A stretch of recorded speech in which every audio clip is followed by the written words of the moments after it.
Dengan makiain. Ya, oke.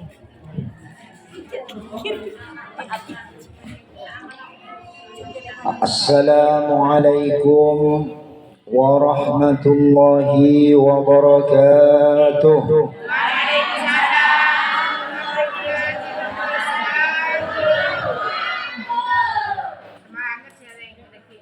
Alhamdulillahi wahdah wa nasara abdah wa a'azza jundahu wa hazamal ahzaba wahdah.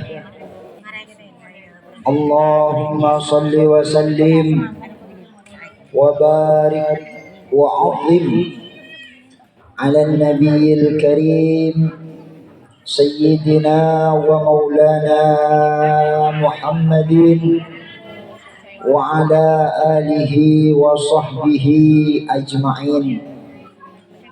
Amma ba'du. Hadratal mukarramin, para alim ulama, wa nakhussu bi dzikri, pengasuh pembina Majlis Ta'lim Nurul Ulum, guru kami Al-Ustadz Muhammad Ramli beserta seluruh keluarga yang dirahmati Allah Subhanahu wa taala, seluruh para asatidz, tokoh masyarakat, tokoh agama, terkhusus kepada Ustadz Ahmad Khairi beserta Ustadz Muhammad Syarif yang selalu setia menemani ibu-ibu, juga kepada seluruh yang hadir pada sore hari ini, terkhusus kepada sahibul fadilah yang telah menyiapkan tempat untuk kita bersama-sama berkhidmat kepada Allah Subhanahu wa taala. Hadirin yang dirahmati Allah Subhanahu wa taala, Allah Subhanahu wa taala yang menciptakan segalanya dan nyata adanya. Berarti ketika yang menciptakan itu ada, maka penciptanya juga pasti ada. Matahari ada, berarti ada yang menciptakan, berarti penciptanya juga ada. Tidak mungkin yang diciptakan ada tetapi yang menciptakan tidak ada. Oleh karena itu, di antara penjelasan tentang wujud Allah itu ada, maksudnya adalah semua ini diciptakan oleh Allah dan nyata adanya, berarti penciptanya juga pasti ada. Ini bantal, ada yang bikin, dan yang bantalnya ada, yang menciptakan pun pasti ada. Itu kira-kira analognya. Hadirin yang dirahmati Allah Subhanahu wa taala, siapapun yang dipuji oleh Allah Subhanahu wa taala itu adalah orang-orang yang mulia. Seluruh makhluk memuji, jika tidak dipuji oleh Allah itu masih kalah dibandingkan dengan tidak dipuji oleh makhluk tapi dipuji oleh Allah Subhanahu wa taala. Siapa yang dipuji oleh Allah Subhanahu wa taala? Yang pertama adalah orang yang bertakwa kepada Allah Subhanahu wa taala. Juga yang dipuji oleh Allah Subhanahu wa taala adalah orang-orang yang berilmu. Kenapa demikian? Karena dengan ilmu orang bisa menjalankan ibadah dengan benar. Dengan ilmu orang bisa membedakan ini tidak boleh, yang ini boleh. Semuanya disebabkan ilmu. Makanya Allah Subhanahu wa taala memuji, qul hal yastawi alladhina ya'lamuna wal ladzina la ya'lamun. Katakan Muhammad, apakah sama orang yang berilmu dengan orang yang tidak berilmu?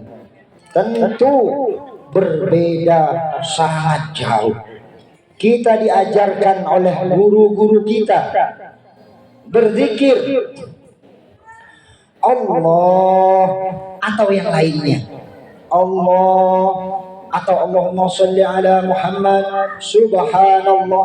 Apapun yang diajarkan tersebut, hakikatnya agar kita tidak pernah merasa mampu kecuali dengan pertolongan Allah Subhanahu wa ta'ala. Bukan sekedar jumlah. Siapa yang banyak surganya lebih tinggi, siapa yang sedikit surganya rendah. Tidak demikian. Yang dimaksud kita diajarkan berzikir Allah, Allah, Allah, agar hati kita betul-betul bergantung hanya kepada Allah Subhanahu wa ta'ala. Kita tidak pernah mampu melakukan kebaikan. Kita tidak pernah mampu menghindari kesalahan illa billah, kecuali hanya dengan pertolongan Allah Subhanahu wa ta'ala. Segala zikir, apapun zikirnya, hakikatnya itu agar terbentuk dalam hati kita, betul-betul kita itu bergantung kepada Allah. Karena dengan demikian kamu akan merasa sangat dhaif, sangat lemah di hadapan Allah Subhanahu wa ta'ala. Dengan membaca salawat kita diajarkan agar kita selalu mengenang jasa-jasa baginda Rasulullah sallallahu alaihi wasallam. Semula umat Rasulullah akan diampuni, akan diterima tobatnya oleh Allah kalau bertobat di Masjidil Haram. Tetapi berkah perjuangan Rasulullah, kita bisa bertobat dimanapun kita berada. Bisa di rumah, bisa di jalan, bisa di musalla, di tempat masing-masing. Semua itu barokahnya permohonan Rasulullah sallallahu alaihi wasallam. Semula kita akan diterima, diampuni dosa kita oleh Allah kalau bertobat 1 tahun sebelum kematian. Tetapi baginda Rasulullah ruku, sujud, munajat, memohon kepada Allah. Wahai Jibril, katakan kepada Allah, umatku nanti banyak yang di neraka kalau 1 tahun sudah bertobat sebelum kematiannya. Kalau kurang dari 1 tahun berarti tidak diampuni. Datang malaikat Jibril kepada Allah menyampaikan pesan Rasulullah. Tapi jangan salah ibu-ibu, bukan Allah itu tidak tahu, cuman memberitahu agar kita semua menjadi tahu. Kalau tidak ada ceritanya, kita tidak tahu. Makanya dikasihlah cerita, jalan cerita, biar ada ibrah, biar kita bisa ngambil pelajaran. Datanglah malaikat Jibril memohon, disampaikan apa yang disampaikan Rasulullah, diturunkan oleh Allah menjadi 1 bulan. Bilang sama kekasihku Muhammad, 1 bulan sebelum kematiannya, kalau dia bertobat maka tobatnya diterima. Kalau kurang dari 1 bulan, tobatnya tidak diterima. Sampaikan ke Rasulullah. Rasulullah menangis. tidak bisa, tidak mampu Jibril, tidak mampu. Ngulang datang lagi, disampaikan lagi, diturunkan lagi oleh Allah. Udah 1 minggu, seminggu lagi mau mati, tobat, diterima tobatnya. Kurang dari 1 minggu, tidak diterima tobatnya. Menangis lagi Rasulullah, tidak mampu Jibril, tidak bisa, tidak kuat. Naik lagi, diturunkan lagi oleh Allah. Sudah hilang kepada kekasihku Muhammad 1 hari. Besok mati, hari ini tobat, diterima tobatnya. Kurang dari 1 hari, tidak diterima tobatnya. Rasulullah tetap tidak mau, tidak mampu. Ya Allah, tidak kuat. Nanti ibu-ibu pengajian nanti banyak yang dinyerahkan. Datang lagi kepada Allah, turun lagi, diturunkan lagi oleh Allah. Udah bilang 1 jam sebelum kematiannya, kurang 1 jam tobat, saya terima, kata Allah Subhanahu wa taala. Tapi Rasulullah tetap tidak mau. Tetap, kenapa itu dilakukan? Saking sayangnya, saking cintanya baginda Rasulullah sallallahu alaihi wasallam kepada kita semua. Naik lagi Jibril, katakan lagi kepada Allah, udah saya turunkan lagi, kata Allah, menjadi 1 jam. Turun lagi menjadi, sudah 1 menit. Ya, asal dia mau tobat, saya ampuni. Tapi Rasulullah tetap tidak mau. Ya Allah, saya tidak ingin satu umat saya yang bertauhid kepadamu masuk ke dalam api neraka. Itu saking cintanya Rasulullah sallallahu alaihi wasallam. Apakah Rasulullah beruntung? Tidak. Rasulullah tidak dibayar, tidak dapat apa-apa, tetapi karena dia ingin menyelamatkan umatnya, maka beliau berkorban sampai terakhir. Oleh Allah, ya, saya akan beri umatmu Muhammad malam yughorrir, selagi nyawanya tidak berada di kerongkongan, maka tobatnya akan aku terima asal dia mau bertobat. Itu bayangkan perjuangan Rasulullah sallallahu alaihi wasallam.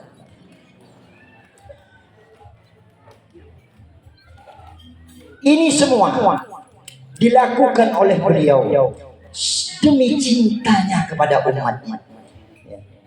Ini semua dilakukan oleh beliau, berkorban sedemikian rupa untuk cintanya kepada kita semua umatnya. Walaupun kita baca sholawat sekali, minta syafaat sekali, atau mungkin 2 kali minta syafaat, boleh, bagus. Tetapi secara etika kita jauh. Rasulullah mati-matian tidak butuh pembalasan. Kita baca 1 kali mintanya surga. Nah, tapi tidak apa-apa. Tapi itu tetap baik, tetap bagus. Saya bukan bilang tidak bagus. Cuman, ya gitu. Cuman kalau ulama itu beda. Ulama itu tidak sama dengan orang-orang yang tidak berilmu. Jauh. Ulama sifatnya berkorban, berjuang, mengabdi kepada Allah tanpa memperdulikan balasan apa yang akan dia peroleh. Tidak pernah terpikir. Itu namanya ulama. Siap berkorban, siap berjuang, apapun dikorbankan asal agama Allah Subhanahu wa taala terus berjalan dengan baik tanpa terlalu sibuk apa yang akan dia peroleh. Kenapa kita tidak boleh? Boleh, bukan tidak boleh. Boleh kita berdoa terus menerus, boleh. Namun hanya saya sampaikan, kalau ulama cara berbeda, caranya berbeda. Sholatnya 1 malam suntuk, berdoanya sekali, memuji Allahnya 1000 kali, kepentingannya sedikit. Jadi tinggal kita hitung kalau kita seperti apa, tak apa-apa. Tapi itu tetap baik ya.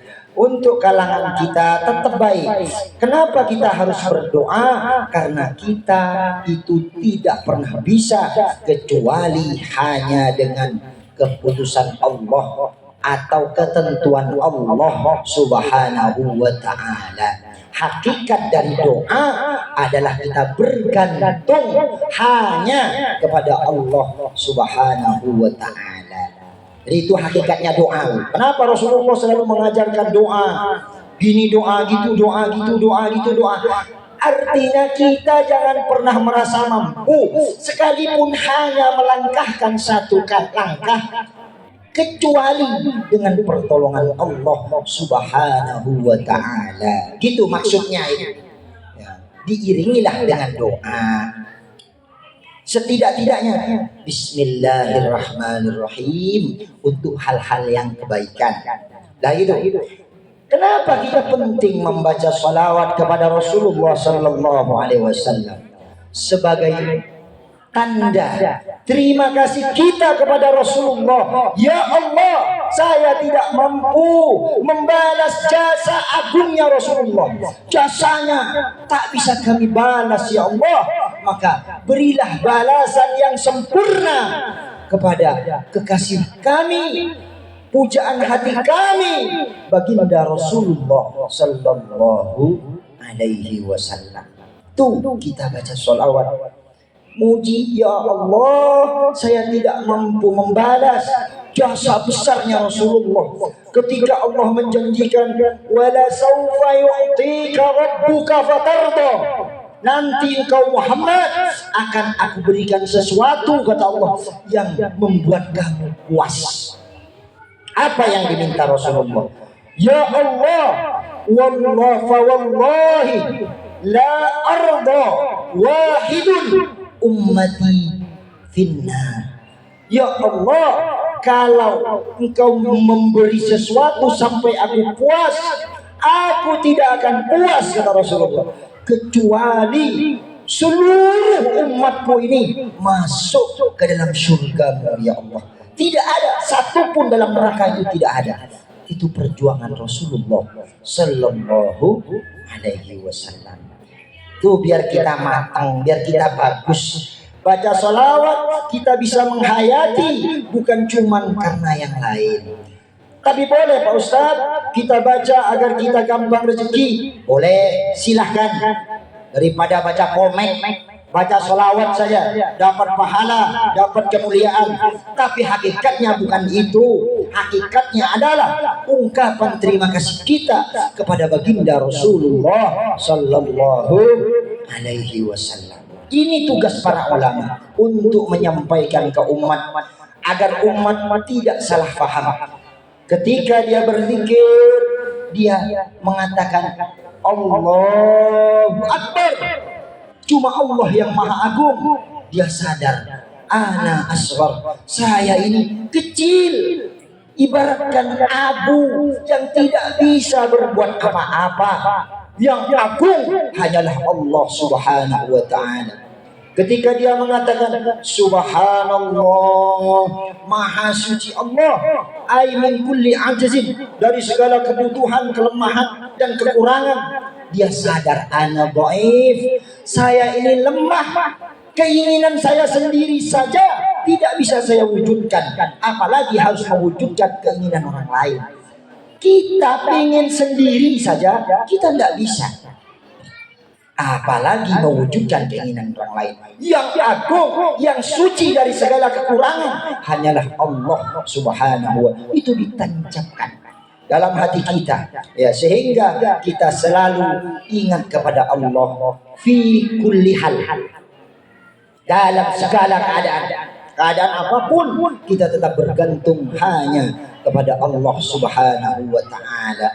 Kita terkadang bergantung ketika ada badai, ketika angin tofan, ketika ada tsunami, ketika kita sedang di atas pesawat atau di laut. Tapi kalau di rumah seolah-olah kita merasa aman. Padahal telah dicontohkan oleh Allah Subhanahu wa ta'ala, orang mati tenggelam tidak harus di sungai, Ratusan ribu di Aceh sedang tidur di rumahnya, mati tenggelam. Artinya kita tidak akan pernah tahu kapan kita akan menghadap, harus mempertanggungjawabkan kesalahan-kesalahan kita atau mendapatkan imbalan kebaikan-kebaikan kita di hadapan Allah Subhanahu wa taala. Tuh ulama yang dipuji lagi oleh Allah, ulama. Yarfa'illahu alladhina amanu minkum walladzina utul ilma darajat. Banyak ayat yang dipuji oleh Allah para ulama. Artinya ketika kita ingin dekat kepada Allah, kita harus belajar panduan dari Allah, yakni Al-Qur'anul Karim. Yang paling paham Al-Quran adalah baginda Rasulullah Sallallahu Alaihi Wasallam. Yang paling paham tentang Rasulullah, sabda Rasulullah, para sahabat. Turun kepada tabi'in, tabi'in. Kemudian sampailah para ulama. Tuh, ya. Banyak ratusan yang dipuji para ulama oleh baginda Rasulullah Sallallahu Alaihi Wasallam. Bagaimana mungkin kalau Allah memuji ulama, Allah memuliakan ulama, Rasulullah memuji para ulama, Rasulullah memuliakan para ulama, lalu kita bisa tidak suka sama ulama? Ini aturan siapa? Dari mana? Ilmu siapa ini? Keliru. Ya. Artinya kalau kita punya anak-anak mau disekolahkan, mau dingajikan, mau mencari ilmu, kita harus proporsional. Apa? Carilah, belajarkan dia kepada orang yang punya ilmu. Tidak peduli sosialnya apa. Mau orang miskin, mau orang kaya, mau ini itu, tidak peduli. Ya, yang penting orang itu berilmu. Sekolahkan anak kita. Yang penting masih ahlus sunnah wal jamaah. Tuh yang pertama. Ingin mulia di dunia ini, kata Rasulullah, bukan kata saya. Man arada dunya fa alaihi bil ilmi. Siapa orang yang ingin menggenggam dunia ini, pengen dia mulia di dunia ini, fa alaihi bil ilmi. Wajib orang itu harus punya ilmu. Harus punya ilmu. Kalau mau mulia, punya ilmu. Wa man arada al-akhirah fa alaihi bil ilmi. Kalau kau ingin mulia di akhirat, juga kau harus punya ilmu. Mengabdi, setelah punya ilmu, kau mengabdi kepada Allah dengan benar, takwa kepada Allah. Walaupun anak petani, anak orang miskin, anak bajingan, kalau dia takwa kepada Allah, tempatnya adalah di surganya Allah Subhanahu wa ta'ala. Siapapun dia, kalau dia punya ilmu di dunia, walaupun anak siapa, ibunya tidak bisa tulis, tidak bisa baca, miskinnya luar biasa, dia akan mulia. Jadi tergantung. Ya, itu anjuran yang diberikan oleh Rasulullah Sallallahu Alaihi Wasallam. Wa man aradahuma, dan siapa yang ingin kedua-duanya, tentu semuanya ingin. Ya, buktinya dari mana, Bos? Buktinya kita selalu berdoa, Rabbana atina fid dunya hasanah wa fil akhirati hasanah wa qina adzabannar. Itu keinginan kita semua. Ya Allah, berilah kami kebahagiaan di dunia dan beri juga kebahagiaan di akhirat, dan selamatkan kami dari siksa api neraka. Itu semua keinginan kita. Lah, cara seperti itulah harus kita buktikan dengan pengabdian kita, pengorbanan kita kepada di dalam agama ini. Jadi kita harus mengabdi, kita harus berkorban.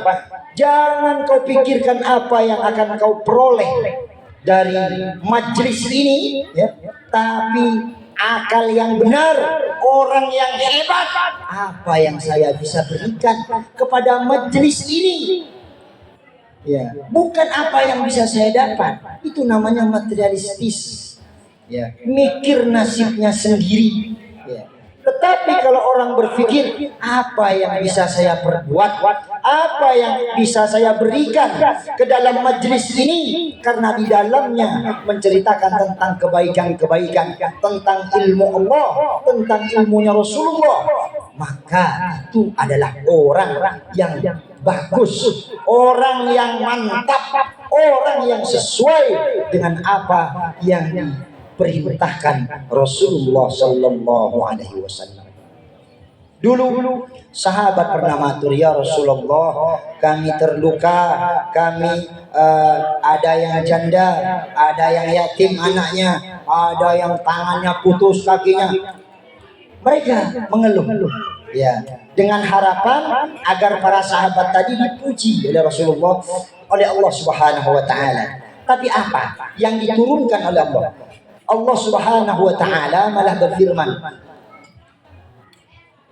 Kata Allah Subhanahu wa taala, "Iyamsashum qarhun iyamsasakum qarhun faqad massal qauma qarhun mithluh."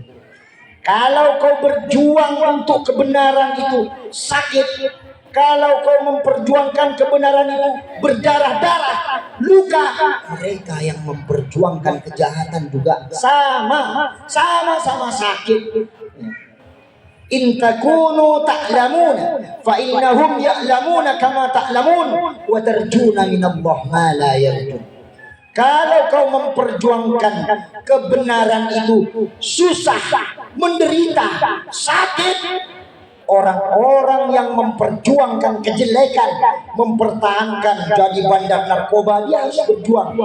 Jadi bandar prostitusi, dia juga harus berjuang, berusaha. Resikonya besar. Kalau ketemu polisi dengan kesalahan yang sangat besar, mungkin sampai ditembak, mungkin mati, atau mungkin cacat seumur hidup. Itu saja mereka berani. Bagaimana kamu memperjuangkan kebenaran yang di situ ada janjinya, wa tarjuna minallah ma la yarjun. Dengan memperjuangkan kebenaran, kamu bisa mendapatkan ridho Allah Subhanahu wa taala, dan mereka yang memperjuangkan kejahatan tidak akan mendapat ridho Allah Subhanahu wa taala. Mereka yang jahat saja berani berjuang, berani berkorban, padahal tidak mendapat ridho Allah, padahal risikonya besar, mereka berani. Lalu kenapa kita yang kadang-kadang siang malam saya iman kepada Allah, saya yakin, saya cinta kepada Rasulullah, tapi kita tidak mau berkorban? Itu namanya cinta apa? Gak tahu. Nah, gitu loh. Lah seperti itu harus kita jadikan ilmu. Oh iya ya. Orang lain, orang yang memperjuangkan kesehatan saja mau berkorban. Kadang orang-orang yang duduk di dalam diskotik atau dalam satu hotel atau dalam tempat-tempat maksiat, sekali keluar biayanya itu jutaan, bukan lagi ratusan ribu, jutaan keluar. Oh, demi kawan bayar. Padahal hal itu tidak mendatangkan ridho Allah Subhanahu wa taala. Kita kadang-kadang duit banyak, di bank banyak, duit ada, apa ada, begitu datang sumbangan, mau bangun masjid, mau ada maulid, cari duit yang paling kecil. Lah, tapi mintanya ya ini 5.000, udah doakan mudah-mudahan mama saya selamat, bapak selamat, mbak saya selamat. Wah, itu malaikatnya bingung itu. Baginya berapa ya? Lah seperti itu. Itu harus kita jadikan gambaran. Wa ma akalta fa afnaita. Aisyah itu pernah nanya, ya. Rasulullah, ya. Jadi Rasulullah jawab, ma akalta fa afnaita. Apa yang kau makan, kata Rasulullah. Ini menasihati Aisyah, ya. Apa yang kau makan, maka dia akan menjadi kotoran. Apapun yang dimakan, mau sate, mau durian, mau apa saja, itu semua nanti jadi kotoran. Tidak akan jadi keringat yang berbau harum, tidak ada. Tetap jadi kotoran. Wa ma labista fa ablaida. Apa yang kau pakai, kata Rasulullah, maka akan laku.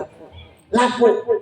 Sekalipun bajunya itu harganya 100 juta, suatu hari akan laku. Dan bosan kalau dilihat tiap hari pakai itu terus.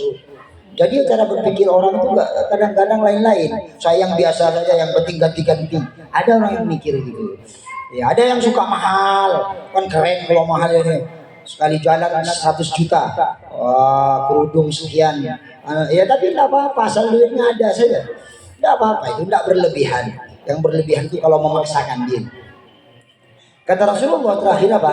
Wa ma tasaddaqta fa abqaita. Apa yang kau infakkan di jalan Allah, uang yang kau gunakan untuk pendidikan anakmu, itu kekal abadi di sisi Allah Subhanahu wa taala. Uangmu yang untuk mengobati orang tuamu yang sakit, itu tidak habis, itu kekal, nanti bisa diambil di sisi Allah Subhanahu wa taala. Kau nolong orang sekolah untuk digunakan untuk makan di rumah, untuk apapun yang penting untuk kebaikan, semuanya itu kekal abadi. Apalagi yang kau infakkan di masjid, diinfakkan untuk pendidikan. Makanya jangan orang itu fanatik cuma ke masjid, dua-duanya harus jalan. Ya. Kalau tidak ada ulama, tidak ada ilmu, orang akan sembrono nyembah kepada Allah, sembrono cara menghormati Allah, sembrono memuji Rasulullah, sembarangan, tak sesuai dengan anjuran Allah dan perintah Rasulullah, semaunya saja. Ya. Tapi dengan barokahnya ilmu, tertata dengan rapi.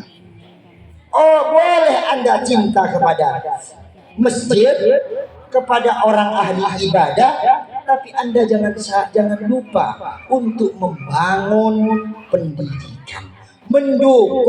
Kalau Anda tidak bisa membangun, seandainya tidak bisa mengajar, minimal Anda mendukung. Kalau ada pembangunan sampai nyumbang, dengan itu insya Allah anaknya bisa dua-duanya dapat. Dia punya ilmu dan juga gemar mengabdi kepada Allah Subhanahu wa taala. Tapi kalau Anda tidak pernah peduli, urusan pendidikan Anda lalaikan. Yang penting saya masjid, amal jariah, bagus, hebat, tetapi itu separuh. Kalaupun punya anak, mungkin anaknya cuma sholat saja, tidak tahu ilmu. Kenapa? Anda tidak cinta kepada ilmu. Jadi dua-duanya beriringan. Ya, gitu. Yang mampu, kalau ada orang mau berangkat ke pondok, 10.000 pun kasih. Ya, harapannya mudah-mudahan nanti anak saya cinta kepada ilmu. Dengan ilmu, dia nanti tidak perlu disuruh untuk ngabdi ke ibu, tidak perlu disuruh. Dia nangis sendiri, dia mikir sendiri, dia mohon sendiri kepada Allah. Ya Allah, jadikan saya anak yang soleh. Tidak perlu didoakan, nanti dia minta sendiri kepada Allah. Tuh, kalau dia sudah mempunyai ilmu yang barokah. Lah seperti itu.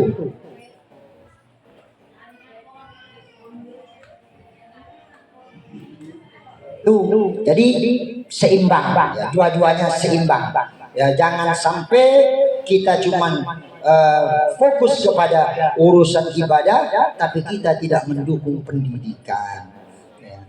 Lah itu juga disampaikan oleh para ulama. Itulah pentingnya kita ini mengabdi kepada Allah. Kenapa? Karena dengan kita menyampaikan kebenaran, itu yang beruntung adalah agama. Ya makanya ya, kalau orang alim ya tidak menjadi kekasihnya Allah, itu orang alim yang syak, merek, tidak sesuai berarti dengan Rasulullah Sallallahu Alaihi Wasallam. Kalau orang alim ikut Rasulullah, ikut jalur Rasulullah, walaupun amalnya biasa-biasa saja, dia akan menjadi kekasih Allah Subhanahu wa taala. Kenapa demikian? Karena apa yang dia sampaikan itu berguna untuk agama. Agama menggeliat, bagus. Kalau kamu pergi ke Mekah, caranya kamu harus belajar dengan baik, cara tawafnya dijelaskan. Kalau kamu mau sholat, kamu harus ambil air wudhu, harus nutup aurat. Dia tidak untung, tapi agama untung. Tapi kalau cuma orang terkenal keramat, yang untung siapa? Dia. Dapat duit dikasih orang 100.000, 200.000, 500.000 saya simpan. Yang kaya dia, yang senang dia, semuanya untuk dia. Ya. Agama dapat apa? Tidak dapat apa-apa. Makanya yang namanya ulama asal tidak melenceng ya, insya Allah yang namanya ulama itu akan menjadi kekasihnya Allah Subhanahu wa Ta'ala. Karena apa yang disampaikan itu manfaat untuk agama. Tapi kalau cuman kita ngurus diri kita sendiri, ya itu nilainya baik, tapi tidak terlalu mulia, ya gitu. Itu pentingnya kita belajar. Seperti pada setiap minggu ibu-ibu belajar, tangkap, artinya disimpan, ya karena penggerak kehidupan itu adalah kata-kata. Ingat ya, penggerak kehidupan itu adalah kalimat yang ada pada diri kita masing-masing. Kenapa orang sholat itu malas? Karena dia tidak pernah mikir, tidak ada kalimat dalam dirinya bahwa sholat itu adalah sesuatu yang sangat mulia. Nanti kalau bertemu dengan Allah, dia bangga, dia senang. Kenapa? Karena begitu ditanya ada Allah, apa pernah kamu sujud kepadaku? Pernah ya Allah. Dibuktikan pernah. Nah, jadi kalimat itu yang menggerakkan kehidupan kita. Kalau kalimatnya saya ini kalau tidak punya duit bisa mati, bisa ya nanti ya orientasinya ke situ. Kenapa ibu-ibu sayang kepada anak? Pasti ada kalimat, oh karena anak ini buah hati saya, atau apalah, oh karena nanti kalau saya besar yang merawat anak saya, nanti yang ngurus saya anak saya. Nah itu semuanya penggeraknya itu kalimat ya. Jadi tergantung kalimat yang ada pada diri kita. Kalimatnya apa yang ada, itulah yang akan kita perjuangkan. Karena kita yakin, seyakin-yakinnya, kalau kita tidak punya duit, kita susah. Mau sana sini susah. Akhirnya kita senang mencari duit. Itu kalimat. Ya gitu loh. Nah, itu kalimat juga. Jadi kalimat itu harus kalimat yang baik, yang tertancap dalam diri kita. Kalimatnya salah, kita nanti akan melenceng. Kalimatnya benar, kita akan benar di dalam mengarungi kehidupan ini. Udah kan? Belum? Udah ya? Ah? Ya udah ya. Saya panjang-panjang ya. Yang penting itu walaupun sedikit dipegang. Oh, tergantung kalimat. Artinya kalau mau ngambil kalimat yang benar dari orang-orang yang punya ilmu, bagaimana caranya saya biar ini begini nyaman. Nah itu nanti dijelaskan oleh ulama, terutama orang-orang yang punya ilmu ya. Ulama ini kan maknanya orang-orang yang punya ilmu, banyak ilmunya. Ulama namanya. Alim, ya butuh ilmu bahrul ulum, lautan ilmu. Ya, tidak peduli anak siapa saja, tidak ngukur, ya gitu loh. Makanya Allah tuh menjadikan cerita seperti cerita Nabi Nuh. Anaknya celaka. Itu biar kita ngambil pelajaran. Oh ternyata anaknya Nabi, anaknya bukan cucunya, cici bukan, anaknya, anak kandungnya celaka. Pengikut Kan'an itu jauh lebih banyak daripada Fir'aun, daripada Nabi Nuh. Jauh lebih banyak. Yang cinta ke Kan'an itu jauh lebih banyak dari Nabi Nuh. Nabi Nuh yang ikut sedikit sayang itu Nabi Nuh. Tapi Nabi Nuh mengajak taat kepada Allah. Kan'an mengajak berkhianat kepada Allah Subhanahu wa Ta'ala. Ya, celaka. Ya, yang kita sembah ini Allah. Yang kita ikuti itu ilmunya Allah. Nah, ingat ya. Jadi kita dengan belajar ini mudah-mudahan nanti kita akan menjadi orang yang mempunyai ilmu walaupun tidak banyak, minimal ada kata-kata yang melekat di kita. Oh ibadah ini rezeki. Ya ibadah ini ibarat kita diberi rezeki. Kalau diberi rezeki, diberi duit lah istilahnya. Kita kan tidak malas. Pagi-pagi ada pengumuman, oh ibu-ibu besok datang ke rumah saya masing-masing ke rumah saya kasih uang satu orang 1 juta, kan tidak malas, walaupun tengah malam. Nah, kalau kita bisa menganggap ibadah seperti pemberian dari Allah, nikmat yang besar dari Allah, kita nanti ibadahnya itu tidak malas. Ya. Tidak malas ibadahnya, mau sholat tidak malas. Allah Akbar, kita sadar ini pemberian Allah, ya gitu. Itu sujud, alhamdulillah, ya, terima kasih Allah, saya masih diperkenankan jejak betul ya, masih diperkenankan sujud. Kita ke sujud, jangan lama kasar. Kan ada orang itu memang tidak diperkenankan sujud. Bukan masjid mungkin, tapi tidak sholat, tidak mungkin. Ya, ada orang jauh dari masjid bisa berjamaah, pas tetanggaan masjid tidak berjamaah, ada. Itu ada, itu semuanya kembali kepada Allah Subhanahu wa taala. Sekian mudah-mudahan apa yang kita kerjakan kepada Allah Subhanahu wa taala. Bismillahirrahmanirrahim. Alhamdulillahirabbil alamin. Wassalatu wassalamu ala nabiyil karim sayyidina Maulana Muhammadin wa ala alihi washabbihi ajmain. Allahumma arham ummat sayyidina Muhammad, Allahumma arham ummat sayyidina Muhammad, Allahumma arham ummat sayyidina Muhammad. Allahumma ansur man nasara ad-din wa ahlik al-kafarat wal musyrikin. Allahumma ya man la yahtaju ila al-bayan wa tafsir hajatuna ilayka kathir wa anta ya hawla innaka ala kulli shay'in qadir. Rabbana ighfir lana dhunubana wa li walidina wa li mashayikhina wa li علينا ولجميع المسلمين والمسلمات والمؤمنين والمؤمنات الأحياء منهم والأموات كافة عامة من مشارق الأرض إلى مغاربها وحضرها لا سيما لا روح المرهوم في جميع هذه القربات. اللهم اغفر لهم وارحمهم وعافهم واعف عنهم ارحمهم ولا تعذبهم واجعلهم من أهل لا إله إلا الله محمد رسول الله صلى الله عليه وسلم. ربنا هب لنا من أزواجنا وذريتنا قرة أعين واجعلنا للمتقين إماما. ربنا آتنا في الدنيا حسنة وفي الآخرة حسنة وقنا عذاب النار. صلى الله على خير خلقه سيدنا محمد البشير النذير والسراج المنير وعلى آله وصحبه وبارك وسلم والحمد لله رب العالمين. السلام عليكم ورحمة الله وبركاته.